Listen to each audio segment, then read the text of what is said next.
ஆதியாகமம் 28வது அதிகாரத்தினுடைய 15வது வசனத்தை எல்லாரும் சேர்ந்து வாசிக்க போகிறோம். நான் உன்னோடு இருந்து நீ போகிற இடத்திலெல்லாம் உன்னை காத்து இந்த தேசத்திற்கு உன்னை திரும்பி வர பண்ணுவேன்.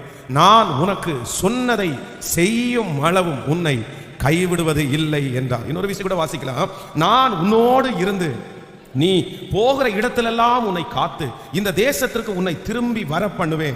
நான் உனக்கு சொன்னதை செய்யும் அளவும் உன்னை கைவிடுவது இல்லை என்றார். ஆமென். கர்த்தருடைய பிள்ளைகளே, இந்த நாளிலே வாக்குத்தத்தத்திற்காக நான் ஜெபித்த போது ஆண்டவர் என்னுடைய இருதயத்திலே வைத்த வார்த்தை, நான் உனக்கு சொன்னதை செய்யும் அளவும் உன்னை கைவிடுவது இல்லை. ஆமென். யாக்கோபனுடைய வாழ்க்கை இங்கே ஒரு பெரிய கேள்விக்குறியா இருக்கிறது. தன் தகப்பனையும் தன் தாயையும் விட்டு பிரிந்து முதல் விசையாய் தன்னுடைய குடும்பத்தை விட்டு அவன் வெளியே வருகிறான்.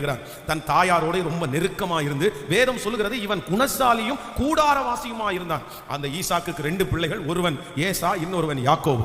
ஏசா வேட்டையாடுவதிலே வல்லவன். அப்படின்னா அவன் எப்பொழுதுமே வீட்டை விட்டு வெளியிலே தான் இருப்பான். ஆனால் யாக்கோபு அப்படி அல்ல, அவன் வீட்டோடே இருக்கிறான். அவனை குறித்து வேதம் சொல்கிறது அவன் குணசாலி, அவன் கூடாரவாசி. வெளி உலகம் அவனுக்கு தெரியாது, வெளி மக்கள் பழக்கம் இல்லை, இதுவரையிலும் வீட்டை விட்டு வெளியே போனதில்லை. அப்போ தன்னுடைய வாழ்க்கையில ஏற்பட்ட ஒரு பெரிய சூழ்நிலையினாலே இப்பொழுது தன்னுடைய வீட்டை விட்டு அவன் வெளியே போக வேண்டிய ஒரு சூழ்நிலைக்கு அவன் தள்ளப்பட்டான். அப்பொழுது எங்கே போகிறோம், இனி நம்முடைய வாழ்க்கை எப்படி இருக்கும், எதை நோக்கி நகர போகிறோம், பெரிய ஆயிரக்கணக்கான கேள்விக்குறிகள் அந்த இரவிலே அவனுக்கு உண்டாகிறது. நடு காட்டிலே அந்த இரவிலே படுத்திருக்கும் போது ஆண்டவர் அவனுக்கு தரிசனமாகி சொல்லுகிறார், இல்லை, நான் உன்னோடு கூட இருந்து உன்னை திரும்பவும் இந்த இடத்திற்கு நான் வர பண்ணுவேன். நான் உனக்கு சொன்னதை செய்யும் அளவும் உன்னை கைவிடுவது இல்லை. அந்த வார்த்தையை தான் இன்றைக்கு நமக்கும் பார்த்து கர்த்தர் சொல்லுகிறார். உங்களுக்கு சொன்ன வார்த்தைகளை கர்த்தர் செய்கிற வரைக்கும் உங்களை கைவிடவே மாட்டார். ஒருவேளை ஆண்டவர் உங்களுக்கு சொன்ன வார்த்தைகள் எல்லாம் நடக்குமா நடக்காதா என்கிற ஒரு பெரிய சந்தேகம் உங்களுக்கு உண்டாயிருக்கலாம். போன வருடம் வரைக்கும் அந்த வார்த்தை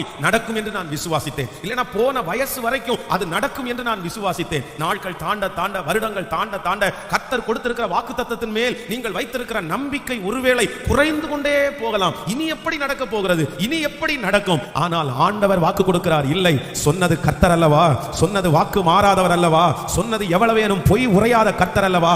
அவர் இன்றைக்கு வாக்கு கொடுக்கிறார், நான் உனக்கு சொன்னதை செய்யும் அளவும் கைவிடுவதே இல்லை. மனிதர்கள் சொன்னதுக்கு மாறி இருக்கலாம், மனிதர்கள் கைவிட்டிருக்கலாம், ஆனால் கர்த்தராகிய ஆண்டவர் வாக்கு கொடுக்கிறார், நான் உனக்கு கொடுத்த வாக்குத்தத்தம் துரிதமாய் நிறைவேறும், சீக்கிரமாய் நிறைவேறும். அந்த வாக்குத்தத்தம் நிறைவேறுகிற வரைக்கும் என் தேவனாகிய கர்த்தர் நம்மை கைவிடுவதே இல்லை. நம்புகிறவர்கள் நன்றாய் கரங்களை தட்டி ஹல்லேலூயா. எத்தனை நாட்களானாலும் அவர் சொன்ன வார்த்தை அப்படியே நிறைவேறும். ஹல்லேலூயா.